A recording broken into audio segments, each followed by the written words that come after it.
Alright, yeah, that sucked. Got stuck there for a little bit. Good thing I got four-wheel drive. But anyways, yeah, we got these cabins here for rent. Let me know if I should rent one out. I thought they would have more land and stuff, but I guess not. Well, it sure smells like burnt rubber in here, but we're back on navigation, I guess. That's what you could say, to our destination, first destination, and then we'll get to the second. So yeah, sorry about that, guys. Got stuck. Wow. Look at that. That is sick. Guess here's the turn. Look at that Raptor. Loving that orange. Denali HD 6.6 Duramax with the Allison transmission, man. That's a beast right there. If you're looking at longevity and reliability. There's my truck. There's a GMC. Look at the custom wheels on that GMC, and then looks like we got a Dirty Max down there where we got to go check out. Custom GMCs for life, man. GM trucks, bro.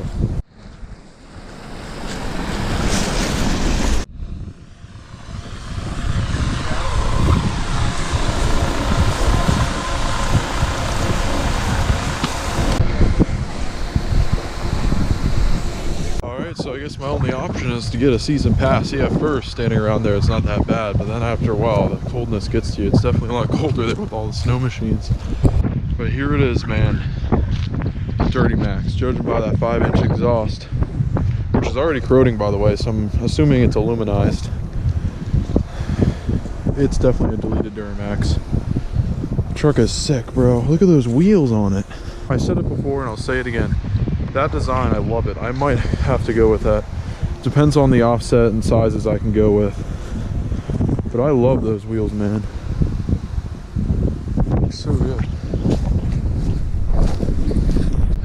Not as aggressive as I would have went with on the tires, but still, Toyo Open Countries, they're still a really good tire. Man, those wheels look good on this Duramax. The thing is sick. Dirty Max. There's one more shot of that D-Max. Man, that's sick. Start fishing salmon because I live in Alaska. It's freezing out here. It says 20 on the truck. Everything else, I'm fine everywhere else. My hands, they're turning red. There she blows. Now heading to the lake to talk about a very important topic of discussion. And yeah, we're gonna be there pretty soon. Man, that lifted Cummins, man. That one was lifted pretty high. I could definitely fit a lot bigger tires than I had on there.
Alright guys, I'm here at the lake because I want to talk about the 2018 Nissan Frontier Diesel. So the 2018 Nissan Frontier Diesel is going to be equipped with a 2.8 liter turbocharged diesel engine with around 200 horsepower and 300 foot-pounds of torque. Pretty good for a mid-sized truck. Those specs are very comparable to the Duramax's engine in the Colorado and the GMC Canyon at 181 horsepower and 369 foot-pounds of torque. And what I didn't know that the engine in the Duramax in the Colorado is that it's an inline 4, which is really good because if you think about the inline 6 or just the import cars with the inline engines, they last a very long time. So the inline design is always very good. I didn't know they made a Duramax inline engine. So could you imagine if Duramax made inline 6 and then put that in the full size? Well, we would be at competition with Cummins, and then we'd really think, is this engine going to last forever?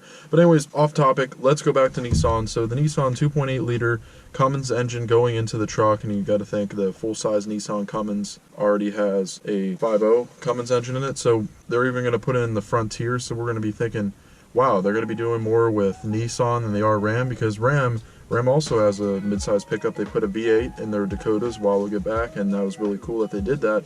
But I think they should put a Cummins engine in their trucks as well, and not a V8 but an inline 6 or an inline 4. So that'd be really cool if they did that. If they were able to fit a V8 in a Dakota, then they should be able to fit a smaller inline 6 into the Dakota. It only makes sense. So that is the new truck that they're going to be putting a Cummins engine into. I never thought that they would put it into a mid-sized truck, but then again, you can put a Cummins in almost anything. That is crazy that they're going to Nissan full on though. I'd rather see it in a Dakota, like I said, or just another mid-sized Ram truck, because, well, Cummins has been with Ram for a very long time, I think, since the 90s. If Nissan releases a heavy-duty truck with the Cummins engine, then that'd be crazy, because then they have a whole fleet of Cummins diesel trucks, and then you'd be thinking, wow, when you think of Cummins, you think of Ram, but in the future, you may be thinking Nissan, which is kind of weird. So if you look at the truck, I mean, now I'm just going to look at a picture of it and give you my opinions. I'm thinking, on the side of it, I think it's too bubbly. I think there's just too much cover of the fenders. I think if they slim that down, like the rest of the truck brands where they have just slim fender, then it would look more clean. Cleaner look to me is better. I don't see why they have to have all these curves. I mean, the interior looks alright, seems very simple, not too much going on. You can see all the newest truck brands coming out, Ford, Chevy, Ram, they'd be having all these features everywhere on the truck, but it seems like they're keeping it very simple in the Nissan. And then if you look at the back, the taillights, to me, those are way too big. They look bigger than a full-size truck taillights, but I'm not really sure. They look really big. They're taking up the whole corner side of the bed there. I'm not really sure if I like the look of that. The wheels look like they were from a Honda Civic, the new Honda Civic wheels that they have on those cars, which actually don't look too bad. Newest Hondas in the lime green,